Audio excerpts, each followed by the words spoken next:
വീര്യം കുറഞ്ഞ മദ്യത്തിന് നികുതി ഇളവ് നൽകുന്ന ബിൽ പാസായിട്ട് ചർച്ച ചെയ്യാമെന്ന ആരോഗ്യമന്ത്രി കെ മുരളീധരന്റെ പ്രസ്താവന ശുദ്ധ അസംബന്ധമെന്ന് കെ ബാലൻ. സർക്കാരിന്റെ കൂട്ടുത്തരവാദിത്വം നഷ്ടപ്പെട്ടെന്നും 2026-27 ബജറ്റിന്റെ അവതരണത്തിന്റെ നിയമപരമായ അസ്തിത്വം നഷ്ടപ്പെട്ടതാണെന്നും കെ ബാലൻ പറഞ്ഞു. ഗവർണർ അവതരിപ്പിച്ച നയപ്രഖ്യാപനത്തിൽ വരാത്ത വിഷയത്തിൽ മുഖ്യമന്ത്രി ഏകപക്ഷീയമായി പ്രഖ്യാപിച്ച ബജറ്റ് നിർദ്ദേശം ഗവർണറെ കൂടി അപമാനിക്കുന്നതാണ്.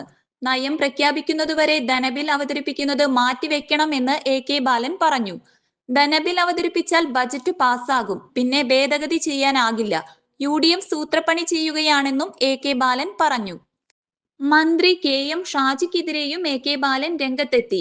ഷാജിക്ക് നല്ല മാറ്റമുണ്ടെന്നും അത് ന് അനുകൂലമല്ലെന്നും മറിച്ച് BJPക്ക് അനുകൂലമാണെന്നും കെ ബാലൻ കടന്നാക്രമിച്ചു.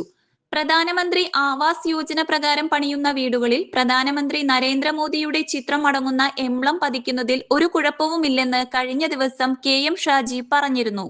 ഇതിനോട് പ്രതികരിക്കുകയായിരുന്നു കെ ബാലൻ. BJPക്കും RSSനും അടിമപ്പെടുന്നുവെന്നും കേന്ദ്രത്തിനെതിരെ എം ഷാജിയും UDFും ഒന്നും പറയില്ല എന്നും മതമാണ് പ്രശ്നം എന്നത് മാത്രം ഇനി ഭേദഗതി ചെയ്താൽ മതിയെന്നും കെ ബാലൻ പരിഹസിച്ചു. പിണറായി സംഖ്യകളുടെ ആളാണെന്ന് പ്രചരിപ്പിച്ചു. ഷേക്സ്പിയർ കൃതിയിലെ പ്രതികാര ദേവതയെപ്പോലെ അതിനുള്ള തിരിച്ചടിയാണ് ഇപ്പോൾ UDFന് ലഭിക്കുന്നതെന്നും കെ ബാലൻ പറഞ്ഞു. News desk any time news. വർഷങ്ങളായുള്ള സേവന പാരമ്പര്യവുമായി Mani sons super market Ottupara. ഉപ്പുതൊട്ട് കർപ്പൂരം വരെയുള്ള പലചരക്ക് വ്യഞ്ജനങ്ങൾ ആവശ്യാനുസരണം തിരഞ്ഞെടുക്കാൻ Mani sons super market. Branded അരികൾ, പ്രമുഖ കമ്പനികളുടെ ബിരിയാണി അരികൾ, ബ്രാൻഡഡ് കറി പൗഡറുകൾ, സ്പൈസസ്, ഡ്രൈ ഫ്രൂട്ട്സ്, എസൻസ് എന്നിവയും സ്റ്റീൽ, അലുമിനിയം, പ്ലാസ്റ്റിക് തുടങ്ങിയ ഹോം അപ്ലയൻസിന്റെ വിപുലമായ ശേഖരം. വ്യാപാരികൾക്കായി ഹോൾസെയിൽ സംവിധാനം. എല്ലാവിധ പലചരക്ക് സാധനങ്ങളും ഒരു കുടക്കീഴിലൊരുക്കി നിങ്ങളെ സ്വാഗതം ചെയ്യുന്നു. മാണി സൺസ് ജില്ലാ ആശുപത്രിക്ക് സമീപം ഓട്ടുപാറ, വടക്കാഞ്ചേരി.